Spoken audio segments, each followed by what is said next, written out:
Hello everyone, मैं आपका maths बडी मनु भाटिया। आज की इस वीडियो में हम क्लास 9 का एक चैप्टर पढ़ेंगे, हेरॉन्स फॉर्मूला।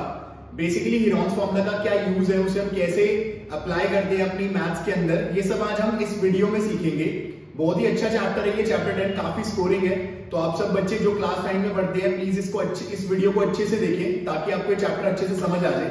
स्टार्ट करते हैं हम अपने एरिया ऑफ ट्राइंगल से। हम बात कर रहे हैं ट्राइंगल की। हमारे पास एक ट्राइंगल है जिसका मुझे बेस एंड हाइट गिवन है। बेस मुझे गिवन है इसका 10 एंड हाइट मुझे इसकी गिवन है 5। सो जब भी मुझे ट्राइंगल का बेस और हाइट गिवन होती है तो वहां पे हम अपना ट्रेडिशनल फॉर्मूला यूज करते हैं ट्राइंगल का एरिया फाइंड आउट करने के लिए। सो ट्रेडिशनल फॉर्मूला मेरा क्या है, area of triangle ABC is equals to half base into height. ये है मेरा ट्रेडिशनल फॉर्मूला जिसमें मुझे बेस और हाइट गिवन होती है, तो मैं ये फॉर्मूला यूज करता हूं उस ट्राइंगल का एरिया निकालने के लिए। अगर हम इस ट्राइंगल का एरिया निकालने जाएं तो ये आ जाएगा हाफ इंटू 10 इंटू 5। 2 से 10 कैंसिल आउट हुआ 5 पे, 25 सेंटीमीटर स्क्वायर। ये क्या है, हमारा एरिया है ट्राइंगल का बाय ट्रेडिशनल फॉर्म। अब मान लो कि हमें इस ट्राइंगल की बेस और हाइट नहीं पता, या फिर बेस तो पता है बट हाइट नहीं पता क्या है, और मुझे क्या दे रखा है, तीनों साइड्स दे रखी है। तो जब भी ट्राइंगल की आपके पास तीनों साइड्स गिवन हो तब वहां पे आप हेरॉन्स फॉर्मूला का यूज करते हैं। सो हेरॉन्स फॉर्मूला कैसे लगाते हैं ये भी सीखते हैं अभी हम। हमारे पास एक ट्राइंगल है ABC। इस ट्राइंगल की मुझे 3 साइड्स गिवन है। फॉर एग्जांपल ये साइड मुझे 4 गिवन है, ये 5 गिवन है एंड ये 6 गिवन है। ठीक है, मैं ऐसे ही जस्ट एक एग्जांपल ले रहा हूं कि ये मुझे AB 4 सेंटीमीटर गिवन है, BC मुझे 6 सेंटीमीटर गिवन है एंड AC मुझे 5 सेंटीमीटर गिवन है। इस एग्जांपल से मैं आपको बता दूंगा कि हेरॉन्स फॉर्मूला कैसे हम अप्लाई करते हैं। और हेरॉन्स फॉर्मूला कहां लगता है, जैसे कि अब आप सबको पता है कि जब भी हमें ट्राइंगल की तीनों साइड्स गिवन हो और हमें उसका एरिया फाइंड आउट करना हो तब हम हेरॉन्स फॉर्मूला अप्लाई करते हैं, क्योंकि तब वहां पे हम ट्रेडिशनल फॉर्मूला नहीं लगा सकते। तो हेरॉन्स फॉर्मूला का सबसे पहला स्टेप है कि आप सेमी पेरीमीटर कैलकुलेट करें। सेमी पेरीमीटर मतलब पेरीमीटर का हाफ। सो सेमी पेरीमीटर का फॉर्मूला क्या हो जाएगा, a plus B plus C divide by 2। यहां पे ABC मेरी साइड्स है, A मैंने ली अपनी 4, B मैंने लिया 5 एंड C मेरी क्या है 6 डिवाइड बाई 2। सो ये मेरा क्या निकल के आएगा, सेमी पेरीमीटर निकल के आएगा। सेमी पेरीमीटर कितना आ रहा है, 4 प्लस 5 15, 15 बाई 2 इज 7.5। सो यहां पे मेरा 7.5 S निकल के आ रहा है। अब हम क्या करेंगे, एरिया का फॉर्मूला अप्लाई करेंगे। सो एरिया का फॉर्मूला होता है under the root S minus A, S minus B and S minus. So basically हम क्या करते हैं, अंडर दी स्क्वायर रूट हम सेमी पेरीमीटर में से फिर तीनों साइड्स को 1 बाय 1 माइनस करके उनको मल्टीप्लाई करते हैं। सो ये मेरा किसका फॉर्मूला है, एरिया ऑफ हेरॉन्स फॉर्मूला। सब हम यहां पे हम वैल्यूज डाल देंगे। S की जगह मैंने डाला 7.5। 7.5 में से फर्स्ट साइड यानी कि A माइनस करूंगा जो कि हमारी 4 है। 7.5 में से देन 5 माइनस करूंगा एंड देन 7.5 में से 6 माइनस करूंगा। कभी भी आप इस क्वेश्चन को अप्लाई करो तो एक चीज का हमेशा ध्यान रखना कि आपकी जो सेमी पेरीमीटर की वैल्यू है वो हमेशा तीनों साइड से बड़ी आती है। अगर आपकी सेमी पेरीमीटर की वैल्यू जैसे यहाँ पे 7.5 आ रही थी, बाई चांस आपसे कैलकुलेशन एरर हो जाता और वो 7.5 की जगह 5.5 आता या फिर 4-5 समथिंग आता, तो वहां पे आपने क्वेश्चन गलत किया, क्योंकि सेमी पेरीमीटर हमेशा तीनों साइड से बड़ा ही आए। अगर कई बार आप ये क्वेश्चन अप्लाई कर रहे हो और आपको लगता है कि आपने वैल्यू गलत ले ली या फिर आपसे प्लस माइनस में कोई गलती होगी, अगर बड़ी डिजिट आती है तो बाई चांस ऐसा हो सकता है, तो वहां पे आप प्लीज चेक कर लेना कि आपका जो सेमी पेरीमीटर है वो तीनों साइड से बड़ा। अगर छोटा आ रहा होगा तो यानी कि आपने कोई गलती करी है तो उसको दोबारा से करें। ठीक है, तो यहां पे हमारा 7.5 आ रहा है जो कि 4, 5 एंड 6 तीनों साइड से ग्रेटर। अब इसको अगर मैं सॉल्व करूंगा तो 7.5 तो एज इट इज रहेगा। 7.5 में से 4 लेस करेंगे तो बचेगा 3.5। 7.5 में से 5 जाएगा देन 2.5 एंड देन 1.5। अब हमें करना क्या है, अब हमें इनके ना फैक्टर्स बनाने। देखो इस क्वेश्चन के अंदर आप जितने ज्यादा इसके फैक्टर्स बना पाओगे ना उतना आपके लिए इजी रहेगा, क्योंकि अगर हमने इसको एक बार मल्टीप्लाई करना चालू किया तो उसका फिर स्क्वायर रूट निकालना काफी मुश्किल है। इसलिए इजीएस्ट वे ये है कि आप इनके फैक्टर बनाओ। जैसे मैं इसको ब्रेक डाउन कर सकता हूं, मुझे पता है 7.5 क्या होगा, 3 इंटू 2.5 होगा, है ना। तो इसको मैं ऐसे ब्रेक डाउन कर सकता हूं जैसे कि मैंने यहां पे किया 3 इंटू 2.5, क्योंकि मुझे पता है मेरे पास इक्वेशन में 2.5 हो रहा है जिससे उसका पेयर बन जाए। ऐसी अगर मैं 3.5 की बात करूं तो इसको मैं 7 इंटू 0.5 बोल सकता हूं। तो मैं इसको कर देता हूं यहाँ पे 7 into 0.5, then 2.5 as it is रहने दूंगा क्योंकि मुझे पता है उसका पेयर बनने वाला है। अब यहाँ पे है 1.5 को मैं 0 इंटू 3 कर सकता हूं, सॉरी 0.5 इंटू 3 कर सकता हूं, तभी मेरा आंसर 1.5 आएगा। तो 3 इंटू 0.5। अब जिस जिसके पेयर बन रहे हैं उसके हम पेयर बना लेते हैं। फॉर एग्जाम्पल यहां पे 0.5 का पेयर बना, 2.5 का पेयर बना और एक 3 का पेयर बना। सिर्फ पेयर किसका नहीं बना, 7 का नहीं बना, और 7 वैसे भी प्राइम नंबर है तो उसको हम ऐसे ही छोड़ देंगे। यानी कि ये आ गया 0.5, 3 into 2.5 and under the root हमारा क्या रह गया, अंडर द रूट हमारा रह गया 7। सो 0.5 इंटू 3 इंटू 2.5 एंड रूट 7। तो इसको रूट 7 को रूट 7 रहने देंगे, बाकी सबको मल्टीप्लाई कर देते हैं। 2.5 को 0.5 से करूंगा तो आ जाएगा आंसर 0.125। 0.125 को 3 से करूंगा तो आ जाएगा 0.125 को मुझे 3 से करूं तो ये हो जाएगा 0.375 अंडर द रूट 7। अगर मुझे इसका आगे भी एरिया निकालना है तो मुझे रूट 7 की वैल्यू यहाँ पे पुट करनी पड़ेगी, उससे मेरा आगे का आंसर आ जाएगा। बट अगर आप इसको यहां भी छोड़ना चाहें तो ठीक है, आराम से इसको आगे कर सकते हैं। इसके बाद आगे चलते हैं नेक्स्ट पे कि अब हमारे पास एक ट्राइंगल दिया हुआ है जिसकी तीनों साइड्स इक्वल है। अब तीनों साइड्स इक्वल यानी कि वो एक इक्विलैटरल ट्राइंगल है। सो हमारे पास एक ट्राइंगल है ABC जिसमें तीनों साइड सेम है। मैं तीनों साइड्स को A लेट कर लेता हूं। ये आपके NCERT में भी क्वेश्चन है कि आपके पास एक ट्राइंगल है जिसकी तीनों साइड्स A है, आपको क्या करना है, उसका एरिया फाइंड आउट करना है। ठीक है, सो सिंपल इसको हम ह्यूरॉन्स फॉर्मूला से कर सकते हैं। इस क्वेश्चन के एंड में मैं आपको बताऊंगा कि अगर आपको MCQ में ये क्वेश्चन आ जाए या फिर आपको कहीं और क्वेश्चन आ जाए तो वहां पे आप directly area of equilateral triangle का फॉर्मूला कैसे अप्लाई करके अपना आंसर निकाल सकते हैं। काफी क्वेश्चंस आपके एक्स्ट्रा क्वेश्चंस में इक्विलैटरल ट्राइंगल के ऊपर पूछे जाते हैं, वो भी हम आगे बात करेंगे इस वीडियो के अंदर। तो स्टार्ट करते हैं ह्यूरॉन्स फॉर्मूला से। अब हम एक इक्विलैटरल ट्राइंगल का एरिया निकालने जा रहे हैं बाय यूजिंग ह्यूरॉन्स फॉर्मूला। सो अभी जैसे मैंने आपको बताया था ह्यूरॉन्स फॉर्मूला का पहला स्टेप क्या होता है कि आप सेमी पेरीमीटर निकालो। सेमी पेरीमीटर का फॉर्मूला क्या था, a plus B plus C divide by 2। So यहां पे मेरा सेमी पेरीमीटर हो जाएगा a plus A divide by 2, यानी कि 3a डिवाइड बाय 2। ये मेरा क्या आ रहा है, सेमी पेरीमीटर। ठीक है, अब मुझे करना क्या है, मुझे यहां से एरिया का फॉर्मूला लगाना है। सो एरिया का फॉर्मूला वही under the root s minus first side, s minus second side, s minus third side. अब s मेरा है यहाँ पे 3a बाय 2, 3a बाय 2 में से मैं a माइनस करूंगा। अच्छा, ये ऐसे ही चलता रहेगा क्योंकि b एंड c भी इक्वल है, सो हम इसको ऐसे ही लिख देंगे minus a 3a bye 2 minus.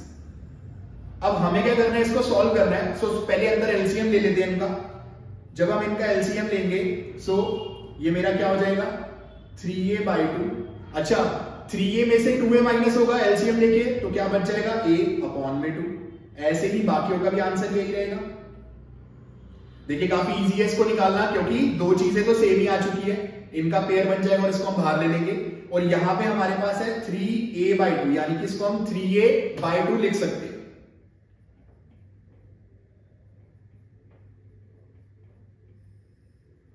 अब मुझे क्या करना है, बेसिकली कॉमन लेना है। तो a बाय 2 बाहर कॉमन आ गया और अंदर क्या रह गया, खाली 3। तो 3 हमारा एक प्राइम नंबर है, वो रूट में ही रहेगा।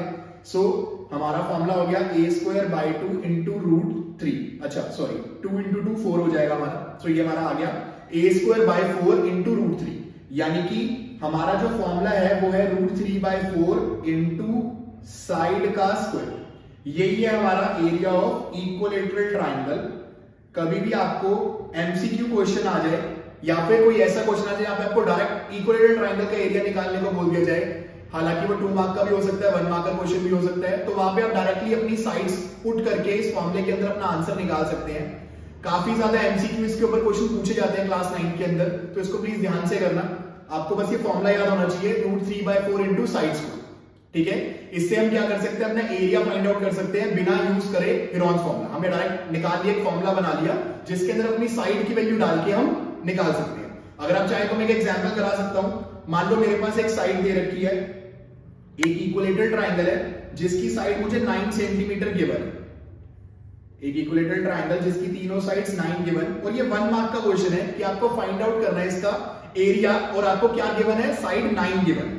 सो 1 मार्क के क्वेश्चन में तो मैं पूरा ह्यूरॉन्स फॉर्मूला लगाऊंगा नहीं, यहां पे डायरेक्टली मैं क्या करूंगा, अपने फॉर्मूले में पुट कर दूंगा √3/4 इंटू साइड्स को। सो √3/4 9 का स्क्वायर क्या हो जाएगा 81, यानी कि हो जाएगा 81 √3/4। अगर ऑप्शन में आपके ये दे रखा है तो उसको आप टिक कर दो, बाई चांस डेसिमल में दे रखा है तो 81 को 4 से डिवाइड करना, आपका आंसर आ जाएगा 20.25। वो हमारा क्या होगा ऑप्शन होगा, अपने ऑप्शंस के अंदर उसको हम सिलेक्ट करके आंसर करेक्ट कर सकते हैं। सो ऐसे हम अपना area of equilateral triangle by Heron's formula निकाल सकते हैं, प्लस हमारे पास एक फॉर्मूला भी है जिसकी हेल्प से हम एरिया इजीली निकाल सकते हैं। अब आगे चलते हैं आपके एक्सरसाइज के अंदर। इस बार क्लास 9 के अंदर जो हमारे चैप्टर 10 है हेरोन्स फॉर्मूला, उसमें सिर्फ एक ही एक्सरसाइज है और जो भी उसके अंदर क्वेश्चन है काफी अच्छे क्वेश्चन है, हर एक अलग टाइप के क्वेश्चन है। इनमें से मैं आपको एक सेकंड क्वेश्चन करवाने जा रहा हूं। फर्स्ट क्वेश्चन जस्ट अभी हमने किया, अब हम सेकंड क्वेश्चन कर रहे हैं जिसके अंदर हमें एक एडवर्टीजमेंट बोर्ड दे रखा है। अगर मैं क्वेश्चन देखूं तो उसके अंदर हमें ट्रायंगुलर शेप एडवर्टीजमेंट बोर्ड दे रखा है जिसकी साइड्स मुझे गिवन है। सो आइए स्टार्ट करते हैं इस क्वेश्चन को। क्वेश्चन नंबर 2 में हमें गिवन है कि हमारे पास एक ट्रायंगुलर बोर्ड है जिसको एडवर्टीजमेंट के लिए यूज किया जाता है। इसकी साइड है 122 मीटर, 22 मीटर एंड 120 मीटर। इसको भी नेमिंग कर देते हैं ट्रायंगल को, हमने ट्रायंगल की नेमिंग कर दी ABC। अब मुझे इस ट्रायंगल का एरिया निकालना है। एरिया क्यों निकालना है? क्योंकि ये जो बोर्ड है किसी एडवर्टीजमेंट कंपनी ने किसी को लेंड किया है जिसमें वो इसको यूज करने के लिए कुछ ना कुछ रेंट ले रहे हैं। ठीक है, अब रेंट तभी कैलकुलेट होगा जब मुझे पता होगा कि कितना एरिया है, क्योंकि रेंट हमेशा पर मीटर स्क्वायर एरिया के ऊपर दिया जाता है। सो यहां क्वेश्चन में मुझे बोला गया कि उस कंपनी ने 5000 पर मीटर स्क्वायर पे रेंट दिया पर ईयर की कॉस्ट पे, मतलब एक साल की कॉस्ट, 1 मीटर स्क्वायर की कॉस्ट 5000 रुपीज। तो पहले मुझे एरिया निकालना पड़ेगा कि इस बोर्ड में कितना एरिया। फिर अब वो जो कंपनी है इसको सिर्फ 3 मंथ्स के लिए यूज कर रही है, मतलब साल में 12 महीने होते हैं, 12 में से सिर्फ 3 महीने वो यूज कर रही है, तो वो रेंट भी 3 मंथ्स का ही देगी। तो ये सब मुझे कैलकुलेट करना है इस क्वेश्चन में। बट प्राइमरी स्टेप मेरा ये है कि मैं इस ट्रायंगल का एरिया फाइंड आउट करूं कि मुझे पता हो कि कितना एरिया इस बोर्ड का है, ताकि मैं एडवर्टीजमेंट कंपनी से उससे उसका रेंट ले पाऊं। सो स्टार्ट करते हैं अपने सेमी पेरीमीटर से। सेमी पेरीमीटर का फॉर्मूला फिर वही a + b + c divide by 2। मैं इसको डायरेक्ट कर रहा हूं, आप पहले पूरा फॉर्मूला लिखना क्योंकि ये क्वेश्चन 3 मार्क का भी आ सकता है, ठीक है, 5 मार्क का भी आ सकता है, तो इसलिए इसको पहले आराम से अच्छे से पूरा प्रेजेंट करके चलना। प्रेजेंटेशन के भी आपको मार्क्स मिलेंगे। फिगर जरूर बनाना, फिगर बनाओगे तो उससे थोड़ा सा इंप्रेशन अच्छा रहता है। क्लास में अगर आप फिगर बना के क्वेश्चन कर रहे हो टेस्ट के अंदर तो मैम को काफी अच्छा इंप्रेशन है कि बच्चे को अच्छे से पता है कि कैसे क्या चीज करनी। तो हो सकता है कई बार आपकी छोटी मोटी गलती हो तो मैम आपको अच्छे से उसमें मार्क्स दे दे, ठीक है, गलती के नंबर कटेंगे बट फिर भी एक पॉजिटिव इंप्रेशन जाता है मैम के ऊपर। यहां पे अब हम क्या करेंगे, इन सबको प्लस करेंगे। 122 में 22 ऐड करूंगा तो मेरा हो जाएगा 144, 144 में 120 ऐड करूंगा तो आंसर आएगा 264 डिवाइड बाय 2, यानी कि मेरा S जो है वो 132 मीटर आ। अब अगर S 132 मीटर है तो एरिया का फॉर्मूला अप्लाई करते हैं। 132 में से मैं पहले पहली साइड लेस करूंगा, फिर दूसरी साइड एंड लास्ट में थर्ड साइड लेस करूंगा। आप a + ABC किसी को भी ले सकते हो, कोई ऐसी रिस्ट्रिक्शन नहीं है, जो भी आप इसको लो, बस इसमें ध्यान रखना कि आपने ABC किन किन साइड्स को लिया हो। तो 132 एज इट इज रहेगा। 132 में से 20 जाएंगे तो बचेगा 12, 132 में से 22 जाएगा तो बचेगा 110, 132 में से 22 जाएगा तो बचेगा 10। सो यहां पे हम क्या करेंगे, फैक्टर बनाएंगे। अच्छा 132, अब थोड़ा सा आपको इसमें अपनी हेल्प लेनी पड़ेगी, आपको पता होना पड़ेगा कि भाई कौन कौन से किसके फैक्टर है। जैसे अब मुझे पता है 132 क्या है, 11 × 12, तो जब आप प्रैक्टिस करोगे तो आपको अपने दिमाग में फीड हो जाएगा कि हाँ ये किसके फैक्टर्स बन रहे हैं, और इस चैप्टर में यही आपको बहुत ज्यादा हेल्प करने वाला। 132 है, 132 को 11 × 12 कर सकते हैं, दो कॉन्सेक्यूटिव नंबर्स का मल्टीप्लीकेशन है ये। इसके बाद 12 हमारा एज इट इज रहेगा। इसको मैंने ब्रेक डाउन इसलिए नहीं किया क्योंकि 12 मेरे पास ऑलरेडी क्वेश्चन में गिवन है। अब मेरे पास है 110, तो 110 को मैं 11 × 10 बोल सकता हूं क्योंकि मेरे पास 11 भी है और 10 आगे आ रहा है मेरे पास। सो इससे क्या होगा, आपको फैक्टर्स बनाने में काफी हेल्प रहेगी, इसलिए आपको बार बार मल्टीप्लाई नहीं करना पड़ेगा, आपको पता है कि कौन सी चीज बाहर आ रही है स्क्वायर रूट से और आपको इजीली उसको कर लो। 12 का एक पेयर बना, एक 11 का पेयर बना और एक 10 का पेयर बना। अच्छा कुछ बच्चों के दिमाग में क्वेश्चन आ रहा होगा कि मैंने पेयर बना के बाहर क्यों लिया। बेटा छोटा सा बेसिक कंसेप्ट लिया हमने। बेसिकली मेरे पास यहाँ पे 11 का स्क्वायर, 12 का स्क्वायर और 10 का स्क्वायर बन रहा है। अब आप थोड़ा सा लॉ ऑफ एक्सपोनेंट पे चलते हैं, पावर की पावर मल्टीप्लाई हो जाती है। अभी मेरे पास है स्क्वायर और ऊपर है स्क्वायर रूट, स्क्वायर रूट से स्क्वायर कैंसिल आउट क्यों हो जाता है? क्योंकि 11 की पावर अगर 2 है और होल की पावर 1/2 है, तो जब दोनों मल्टीप्लाई होंगे तो 2 से 2 कैंसिल आउट हो जाए, इसलिए वो खाली 11 रह जाए। इसलिए मैं इसको आपको बता रहा हूं कि हम सीधा इसको बाहर ले पाए। तो 11 इंटू 12 इंटू 10, यानी कि आंसर आ जाएगा 1320 मीटर स्क्वायर। सो ये है मेरा एरिया ऑफ बोर्ड। अब मुझे क्या करना है, कॉस्ट निकालनी है कि 3 मंथ्स की कॉस्ट कितनी है जो कंपनी को पे करनी है। तो देखो, कॉस्ट का फॉर्मूला होता है एरिया इंटू पर मीटर स्क्वायर। यहां पे एरिया मेरा आया 1320। अब पर मीटर स्क्वायर मुझे कितना दे रखा था, 5000। बट यहां पे उन्होंने बोला था कि जो कंपनी है वो 3 मंथ्स के लिए यूज कर रही है इस बोर्ड को, और ये जो मुझे 5000 रुपीज दे रखी है ये पूरे साल की कॉस्ट है। तो मैं क्या करूंगा, यहाँ पे मुझे पर मंथ निकालना है, तो मैं 12 से डिवाइड करूंगा और 3 से मल्टीप्लाई करूंगा, क्योंकि मुझे सिर्फ 3 मंथ्स की कॉस्ट चाहिए। तो 3 से 12 कैंसिल आउट हुआ, 4। अब 4 से हम डिवाइड कर देते हैं 1320 को, सीधा 4 में चला जाएगा ये 330। अब 330 को मुझे मल्टीप्लाई करना है 5000 से, सीधा 3 को 5 से करो 165 आएगा, पीछे 4 0 लगा देंगे, यानी कि इसकी जो कॉस्ट है हमारी वो 16,50,000 आ रही है, जिसमें कंपनी को 3 मंथ्स के लिए इस एडवर्टाइजमेंट बोर्ड को यूज करने के लिए पैसे देने पड़ेंगे। सो अब इसके आगे चलते हैं हम थर्ड क्वेश्चन पे। थर्ड क्वेश्चन में बोला गया there is a slide in a park, one of its side wall has been painted in some colour with a message keep the park green and clean. हमें figure दे रखी है इसकी, हमें साइड्स बताई गई इन इस पार्क की, ट्रायंगुलर पार्क की 15 मीटर, 11 मीटर एंड 6 मीटर। सो इस क्वेश्चन को अटेम्प्ट करते हैं हम। हमारे पास एक ट्रायंगुलर पार्क है, मुझे इसकी वॉल्स को पेंट करना है। सो मुझे पता है ये 15 मीटर है, ये 11 मीटर है एंड ये 6 मीटर मुझे गिवन है। बेसिकली छोटी साइड को छोटा नंबर दे देते हैं, प्रैक्टिकली थोड़ा अच्छा लगेगा। ठीक है, सो मेरे पास ये एक ट्रायंगुलर पार्क है, मुझे फाइंड आउट करना है कितना एरिया लगेगा, कितना हमें पेंट करना है एरिया। सो यहाँ पे एरिया फाइंड आउट करने के लिए फिर अगेन मेरे पास साइड्स गिवन है, तो मैं यहाँ पे क्या करूंगा, हेरॉन्स फॉर्मूला का यूज करूंगा। अब ये बहुत ही सिंपल क्वेश्चन है जो भी हमने पहले किया। आपको सिंपली यहाँ पे सबसे पहले सेमी पेरीमीटर निकालना है, 11 + 6 + 15 डिवाइड बाय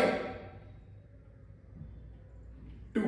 ठीक है, जैसे ही सेमी पेरीमीटर निकलेगा वैसे ही आप अपना एरिया का फॉर्मूला में वैल्यू पुट करके अपना फाइंड आउट कर सकते हैं। तो इसको हम स्किप करते हैं, आप इसको आराम से होमवर्क में ट्राई करना, काफी इजी क्वेश्चन है, इजीली निकल जाएगा।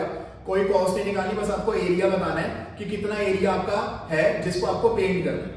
नेक्स्ट क्वेश्चन में चलते हैं। नेक्स्ट क्वेश्चन काफी अच्छा क्वेश्चन है इसका।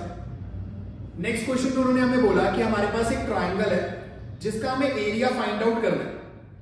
क्लियर, यहां पे बोल दिया गया जिसकी 2 साइड्स जो है वो 18 एंड 10। सो यहां पे हमें थर्ड साइड नहीं गिवन, कोई दिक्कत वाली बात नहीं है। जब आपको थर्ड साइड नहीं गिवन होगी तो आपको कुछ ना कुछ ऐसी चीज वो देगा जिससे आपको पता चल जाए कि थर्ड साइड क्या होने वाली है। जैसे कि इस क्वेश्चन में उन्होंने बोला कि आपका पेरीमीटर जो है वो 42 सेंटीमीटर, तो इससे हम थर्ड साइड निकाल सकते हैं। हमें गिवन है पेरीमीटर क्या है, 42 सेंटीमीटर। बच्चे यहाँ पे बहुत ज्यादा गलतियां करते हैं, वो क्वेश्चन ढंग से रीड नहीं करते, वो देखते हैं 18, 10 एंड 42, थर्ड साइड को 42 लेते हैं और करना चालू कर देते हैं। प्लीज आपको ऐसे नहीं करना, क्वेश्चन को केयरफुली रीड करो, देन उसके बाद जज करो कि आपको करना क्या। ठीक है, जैसे हमने यहाँ पे इस क्वेश्चन को पढ़ा तो हमें पता चला कि 2 साइड्स 18 एंड 10 गिवन है, बट थर्ड साइड्स 42 नहीं है, वो पेरीमीटर 42 है। तो पेरीमीटर क्या होता है, तीनों साइड्स का सम होता है, तो वहां से हम अपनी थर्ड साइड फाइंड आउट कर सकते हैं। तो देखो 42 इक्वल हो जाएगा 18 + 10 प्लस थर्ड साइड जिसको मैं सी बोल रहा हूं। 42 में से 28 कटेंगे तो मेरे पास सी आ जाएगा, यानी कि जो थर्ड साइड है वो 14 आ रही है। ये है हमारी तीनों साइड्स। अब हमें क्या करना है, इसका एरिया फाइंड आउट करना है। तो एरिया वही सिंपल फॉर्मूला। अब काफी क्वेश्चन ही इजी हो गया क्योंकि आपको पता चल गया थर्ड साइड क्या है। बच्चे काफी गलतियां करते हैं, मैं कई बार टेस्ट पेपर में क्वेश्चन देता हूं, मैं चेक करता हूं बच्चों ने हमेशा पेरीमीटर को थर्ड साइड मान के सॉल्व किया हो, जो कि गलत हो, कोई नंबर नहीं मिलते, उसके 0 मार्क मिलेगा। तो आपको बहुत ही ध्यान से क्वेश्चन को रीड करके इसको करना है। अब बहुत ही सिंपल है, मुझे पेरीमीटर पता है, सिंपल 2 से डिवाइड करना है, आंसर आ गया 21 सेंटीमीटर। अब मुझे क्या करना है, एरिया फाइंड आउट करना है। फॉर्मूला में पुट कर दूंगा 21 माइनस 18, 21 माइनस 14 एंड 21 माइनस 10। यही थी मेरी तीनों साइड्स। 21 रहने दो, 21 में से 18 गया तो 3, 21 में से 14 गया तो 7 एंड 10 गया तो 11। अब मुझे पता है 3 7 का क्या होता है, 21 होता है, और मेरे पास यहां पे भी एक 21 प्रेजेंट है। ठीक है, तो 21 का पेयर बन गया, यानी कि 21 बाहर आ गया और अंदर क्या रह गया 11 एक प्राइम नंबर है तो इसको सॉल्व नहीं कर सकते हम अभी। हाँ, अगर मुझे इसका एग्जैक्ट आंसर चाहिए हो तो 11 की मैं स्क्वायर रूट वाली वैल्यू डाल के फाइंड आउट कर सकता हूं। ठीक है, आगे चलते हैं, एक और नया क्वेश्चन।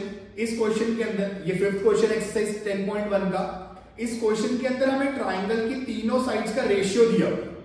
रेशियो क्या दिया हुआ है? 12:17:25।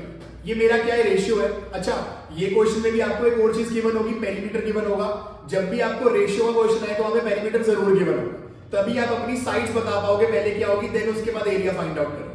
क्लियर? सो यहां पे हम कॉमन रेशियो को x ले लेंगे। Let the common ratio be x, तो ये हो जाएगा 12x 17x plus 25x equals to perimeter. Perimeter मुझे इसका 540 सेंटीमीटर गिवन है, सो मैंने वो यहां पे पुट कर दिया। अब इन सबको प्लस करते हैं, 12 प्लस 17 29 में 25 ऐड करूंगा तो आंसर आएगा 54x। 54x इक्वल है 540 के।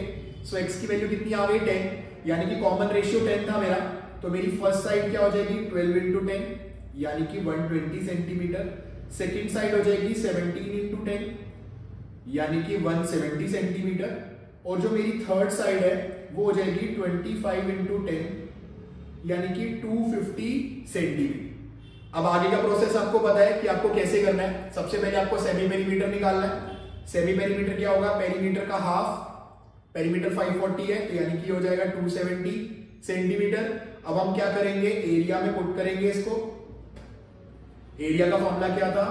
एस माइनस ए। फर्स्ट साइड मैंने 120 ली हुई है, 270 माइनस, यहां पे सेकंड साइड हमारी क्या थी? 170 and then 270 minus 250 third side. So 270 को भी एज इट इज रहने देते हैं, पहले माइनस कर लेते हैं। 270 में से 120 जाएगा तो 150 बचेगा, 270 में से 170 जाएगा तो 100 एंड 270 में से 250 जाएगा तो 20। अभी तक हमने इतने सारे क्वेश्चन किया, आपने देखा सेमी पेरीमीटर हमेशा तीनों साइड से ग्रेटर आ रहा है, यानी कि हम सही क्वेश्चन कर रहे थे और हमारे आंसर भी परफेक्ट निकल रहे हैं। तो प्लीज आप भी बीच बीच में ध्यान देते रहना कि आपकी वैल्यू सही आ रही है नहीं आ रही। अब यहां पे हम क्या कर सकते हैं? मुझे पता है मेरे पास है 270 का ब्रेक डाउन करूं तो 3 into 3 into 3 into 10। मैंने ऐसा इसलिए किया क्योंकि मुझे पता है 27 3 का क्यूब होता है। ऐसे ही 150 को मैं 3 into 5 into 10 कर सकता हूं। अब यहां पे है 100 को 10 into 10 लिखेंगे और 20 को मैं 2 into 10 लिख दूंगा। सो देखते हैं किस किस का पेयर बन रहा है। एक 10 का पेयर, एक ये वाले 10 का पेयर, एक 3 का पेयर, एक और 3 का पेयर। अच्छा, लास्ट में 5 and 2 रह गया। 5 into 2 भी 10 होता है। सो जो मेरे पास एक सिंगल 10 बचा, इसका भी पेयर बन गया। थोड़ा ध्यान से लिखते क्योंकि यहाँ पे गलती होने के चांसेस ज्यादा है। तो पहले भी हमने जो पेयर बनाए पहले हम वो लिख लेते हैं। 2 3 के पेयर बने थे, 2 10 के पेयर बने थे, ठीक है। उसके बाद रह गया था हमारा 5 into 2 और एक 10, यानी कि इसका भी 10 हमने बाहर ले लिया। अब करते हैं 3 3 9 एंड पीछे 3 बार 10 मल्टीपल है यानी कि 1000। 9 को 1000 से किया तो 9000 सेंटीमीटर स्क्वायर मेरा एरिया आ गया इस ट्राइंगल। ऐसे आप रेशियो वाले क्वेश्चन इजीली अटेम्प्ट कर सकते हैं। अब लास्ट टाइप बची जो हमारी इस एक्सरसाइज के अंदर है, एनसीईआरटी के अंदर, ये लास्ट टाइप है मेरे पास कि मेरे पास एक ट्राइंगल गिवन है। मैं क्वेश्चन रीड करता हूं आप सबके लिए। N isosceles triangle has perimeter 30। Given है हमें कि एक आइसोसेलेस ट्राइंगल है जिसका पेरीमीटर 30 है and each of its equal side is 12। अच्छा, अब आप सबको पता है आइसोसेलेस ट्राइंगल वो ट्राइंगल्स होते हैं जिनकी दो साइड्स इक्वल होती है और थर्ड साइड कुछ भी हो सकती है, उनसे बड़ी और उनसे छोटी, कुछ भी पॉसिबल। सो यहां पे हमें बोला गया कि एक आइसोसेलेस ट्राइंगल है जिसका पेरीमीटर 30 है और उसकी जो इक्वल साइड्स है वो 12 गिवन है, यानी कि ये भी 12 एंड ये भी 12। मैंने दोनों इक्वल साइड्स को ले लिया, A B and B C. अब जो थर्ड साइड है वो मुझे नहीं पता, बट अभी हमने सेम क्वेश्चन ऐसा किया था जिसमें हमें ट्राइंगल की दो साइड्स गिवन थी और एक पेरीमीटर दे रखा था। यहां पे भी सेम वही केस है। यहां पे इक्वल साइड्स 12 12 गिवन है और मुझे टोटल पेरीमीटर 30 गिवन है, तो मैं थर्ड साइड यहां से कैलकुलेट कर लूंगा। थर्ड साइड क्या हो जाएगी? 12 प्लस 12 प्लस सी, यानी कि सी की वैल्यू आ जाएगी 30 माइनस 24। सी मेरा आ रहा है 6 सेंटीमीटर, यानी कि थर्ड साइड जो है वो 6 सेंटीमीटर आ गया मेरा। अब मुझे क्या करना है? अगेन सेमी पेरीमीटर लगाना है और फिर उसके बाद एरिया फाइंड आउट करना। तो चलिए करते हैं इसको। सेमी पेरीमीटर का फॉर्मूला पेरीमीटर डिवाइड बाय 2, यानी कि 15 सेंटीमीटर आ रहा है। अब हम क्या करते हैं, एरिया निकालते हैं। एरिया का फॉर्मूला क्या था, S minus A, S minus B, S minus C. S की जगह डाल दिया 15 माइनस फर्स्ट साइड हमारी 12 है, सेकेंड साइड भी 12 है एंड थर्ड साइड मेरी है 6। अब देखो यहाँ पे भी दो तो पेयर ऑलरेडी इक्वल आ जाएंगे। 15 को 15 रहने देते हैं, 15 में से 12 गया 3, 15 में से 12 गया 3, 15 में से 6 गया तो कितने बचेंगे 9। अब यहाँ पे अगर हम ध्यान दें तो मुझे पता है 3 का पेयर तो बन रहा है और 9 क्या एक परफेक्ट स्क्वायर है। 9 किसका स्क्वायर होता है, 3 का स्क्वायर होता है। तो 2-3 बार मेरे ऑलरेडी आ जाएंगे अपने आप। अंदर क्या रह जाएगा 15 का हम कुछ नहीं कर सकते, सीधा इसका स्क्वायर रूट निकालेंगे डेसिमल के अंदर और यहाँ पे पुट करके मल्टीप्लाई करके आंसर निकालेंगे, क्योंकि यहाँ पे 15 सॉल्व नहीं हो सकता और 3 into 5 होता है इसका फैक्टर। सो हम चाहे तो इसको यहाँ पे भी एज इट इज रख सकते। सो हमारा इस ट्रायंगल का एरिया आ गया 9√15 सेंटीमीटर स्क्वायर। ये थे हमारे एक्सरसाइज के क्वेश्चन। इस एक्सरसाइज के क्वेश्चन में हमने जो भी 6 क्वेश्चन अपनी एक्सरसाइज में गिवन थे हमने सारे कर लिए। अब आपको मैं मिलता हूं नेक्स्ट वीडियो में। नेक्स्ट वीडियो में मैं इसी चैप्टर के एक्स्ट्रा क्वेश्चंस लेके आऊंगा। उस एक्स्ट्रा क्वेश्चन में हम एरिया ऑफ इक्विलेटरल ट्रायंगल के ऊपर जो क्वेश्चन मैंने भी आपको बताए क्लास के अंदर अभी, वो सब मैं आपको करवाऊंगा। प्लस जो भी एक्स्ट्रा क्वेश्चन हेरोन्स फॉर्मूला से आपको आते हैं, आइदर इट इज एमसीक्यू और 3 मार्कर या 2 मार्कर क्वेश्चन, वो सब हम सॉल्व करेंगे। सो मिलते हैं आपसे नेक्स्ट वीडियो में। Till then good bye.